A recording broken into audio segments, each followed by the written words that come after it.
शेतजमीन ही शेतकऱ्याच्या जीवनाचा आधार असतो।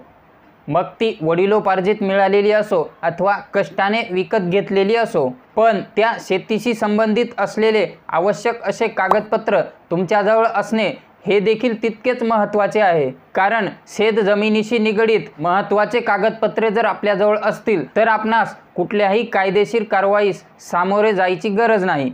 आणि त्यामुळेच आज आपण या व्हिडिओमध्ये शेतजमिनीवर मालकी हक्क सिद्ध करणारी 9 कागदपत्रे आहेत, या 9 कागदपत्रांची माहिती आपण आज या व्हिडिओमध्ये पाहणार आहोत। जय शिवराय मित्रांनो, मी भागवत चव्हाण स्वागत करतो तुमचे माझ्या महाराष्ट्राची योजना या यूट्यूब चॅनेलवरती। शेतकरी मित्रांनो, सर्वप्रथम तुम्ही जर या चॅनेलवर नवीन असाल तर चॅनेलला एक वेळ सबस्क्राइब अवश्य करा, कारण केंद्र आणि राज्य शासनाच्या नवनवीन योजनांचे नवनवीन अपडेट्स व्हिडिओच्या माध्यमातून मी या चॅनेलवरती दररोज घेऊन येत असतो। तेव्हा चला व्हिडिओला सुरू करूयात। शेतकऱ्यांचा शेतजमिनीवरती मालकी हक्क सिद्ध करणारी 9 कागदपत्रे कोणकोणती आहेत ते आपण पाहू। सर्वप्रथम यामध्ये 3 पद्धतीचे मूळ कागदपत्र असतात। त्यामध्ये जर एखाद्या शेतकऱ्याने शेतजमीन विकत घेतलेली असेल तर त्या विकत घेतलेल्या जमिनीचा मूळ दस्त म्हणजेच रजिस्ट्री त्या शेतकऱ्याकडे असणे गरजेचे आहे। त्याबरोबरच जर शेतकऱ्याला जमीन बक्षीस म्हणून मिळालेली असेल तर त्याच्याकडे बक्षीसपत्र असलं पाहिजे, आणि जर शेतकऱ्याला जमीन त्याच्या वारसा हक्काने वडिलोपार्जित जमीन मिळालेली असेल तर उत्तराधिकार पत्र असणे गरजेचे आहे। यालाच आपण वारसा प्रमाणपत्र असं देखील म्हणू शकतो। शेतकरी मित्रांनो, हा होता मूळ दस्त। आता पाहू आपण शेतजमिनीवर हक्क सिद्ध करणारे कोणकोणते 9 कागदपत्रे आहेत। त्यामधील पहिलं कागद आहे तो म्हणजे तुमचा फेरफार।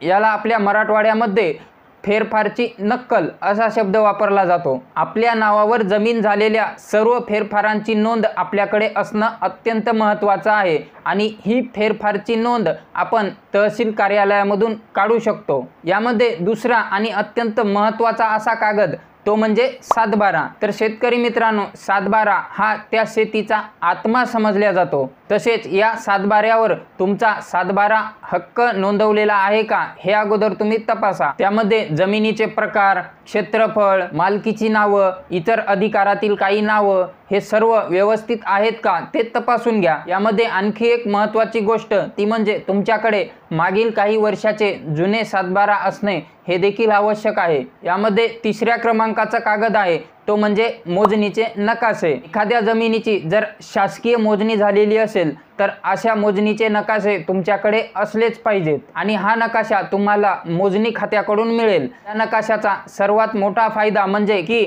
आपला शेजाऱ्यांसोबत वाद टाळण्यासाठी हा कागद खूप महत्त्वाचा आहे। यामध्ये पुढचा आणि महत्त्वाचा कागद असा आहे की त्या शेतजमिनीचा 8अ। शेतकरी मित्रांनो, शेतजमिनीचा 8अ उतारा म्हणजेच त्याला आपण होल्डिंग असं म्हणतो। तर हा होल्डिंग सुद्धा सातबाऱ्या इतकाच महत्त्वाचा कागद आहे।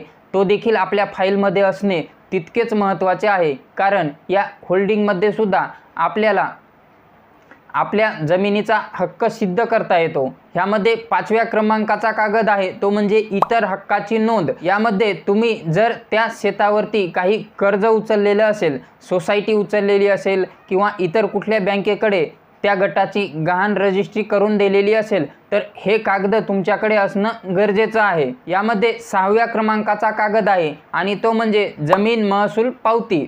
पहा शेतकरी मित्रांनो, आपण काही टॅक्सच्या स्वरूपामध्ये या जमिनीचा महसूल भरत असतो, अशा पावत्या आपल्याकडे असणं गरजेचं आहे। त्यालाच आपण वायदा असं म्हणतो। हा वायदा आपण भरलेल्या पावत्या देखील आपल्याकडे असणं महत्त्वाचं आहे, आणि ह्या पावत्या देखील तुम्ही तुमच्या फाईलमध्ये व्यवस्थित सांभाळून ठेवल्या पाहिजेत, कारण ही पावती देखील तुमचा जमिनीवर हक्क आहे असं सिद्ध करू शकते। यामध्ये 7व्या क्रमांकाचा कागद आहे आणि तो म्हणजे घरपट्टी किंवा मिळकत उतारा। बऱ्याच शेतकऱ्यांची जमीन ही गावाच्या शेजारी लागून असते, आणि असे शेतकरी त्याच जमिनीमध्ये आपलं घर बांधून राहत असतात। अशा शेतकऱ्यांनी त्या घराच्या घरपट्ट्या व्यवस्थित सांभाळून ठेवल्या पाहिजे, कारण त्या घरपट्ट्या देखील तुमचा त्या जमिनीवरील हक्क सिद्ध करू शकतात। समोरचा आहे तो म्हणजे पूर्वीचे खटले आणि त्या संबंधित इतर काही कागदपत्र। बऱ्याचशा जमिनींवरती कोर्टामध्ये किंवा इतर कुठल्या ठिकाणी काही खटले चालू असतात। या खटल्यांच्या बाबतीत लागलेले निकाल असो किंवा इतर काही सादर केलेले महत्त्वपूर्ण कागदपत्रे असतील तर ते देखील तुम्ही सांभाळून ठेवले पाहिजेत. यामध्ये शेवटचा आणि अत्यंत महत्त्वाचा असा कागद तुमच्याकडे असणे गरजेचे आहे आणि ते म्हणजे वंशावळ. तुमच्या पूर्वजांची नावे, जमिनीवरील हक्क आणि वारसा हक्काने मिळालेली जमीन याची नोंद असलेली ही वंशावळ तुमच्याकडे असणं गरजेचं आहे. याचे 2 फायदे आहेत. एक म्हणजे ह्यामुळे वाद टाळता येतो आणि दुसरी गोष्ट म्हणजे येणाऱ्या पिढीसाठी देखील ही वंशावळ महत्त्वाची ठरते. तर अशी ही 9 प्रकारची जमिनीच्या मालकीसाठीची वरील सर्व कागदपत्रे तुमच्याकडे असणे अत्यंत गरजेचं आहे. कारण कोणत्याही वादग्रस्त परिस्थितीमध्ये ही कागदेच तुमच्यासाठी साक्ष देऊ शकतात. त्यामुळे प्रत्येक शेतकऱ्याकडे ही वरील 9 प्रकारची कागदपत्रे असणे आवश्यक आहे. तर ही होती एखाद्या शेतकऱ्याला त्याच्या शेतजमिनीवरती हक्क सिद्ध करण्यासाठीची 9 आणि अत्यंत महत्त्वपूर्ण अशी कागदपत्रे आणि त्याबद्दलचीच माहिती आपण या व्हिडिओमध्ये घेतलेली आहे. तर शेतकरी मित्रांनो, याबद्दल तुमची काही मतं असतील तर ती खाली कमेंट करून नक्की सांगा आणि काही प्रश्न असतील तर विचारायला विसरू नका. तेव्हा भेटूयात अशाच नवीन अपडेट्ससह. तोपर्यंत जय हिंद, जय महाराष्ट्र.